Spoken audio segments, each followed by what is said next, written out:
দিন আগে আইয়া ব্রিজে একটা ভিডিও করলাম। আজকে আমরা ব্রিজ আইছি ও নদীর মাঝে কেমন পানি হয়েছে এখন দেখবা, দেখতে পারবা নদীর মাঝে কেমন পানি হয়েছে।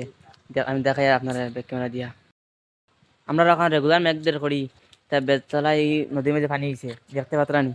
তা বেতলা পানি হয়েছে দেখতে পাত্রা। এখন বর্তমানে গোলাইবার সম্ভব আছে, গোলা খুব সম্ভব হইতে পারে দেখতে পাত্রা আপনারা। দেখুন পানির ফুইট কি এত দেখতে পাত্রান, কি এত পানির ফুইট দেখুন। ও দেখুন পানির ফুইট দেখলেন, বেতলা পানির ফুইট।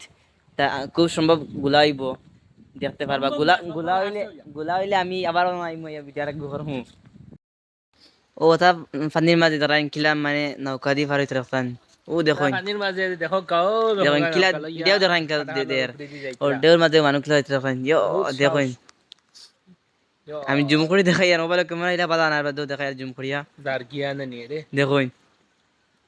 খুব কষ্ট কিন্তু আর কিন্তু সোজা না, দেখতে পাতেন না আপনার। দেখছেন নি? দেখুন বহুত কষ্ট কিন্তু দেখতে পারে নৌকা তো ইলিশ না রে। ও দেখুন বহুত ফেলা থেকে আমি আনছি কিন্তু জুম করে কিন্তু আনছি। ও দেখতে পাচ্ছেন নি?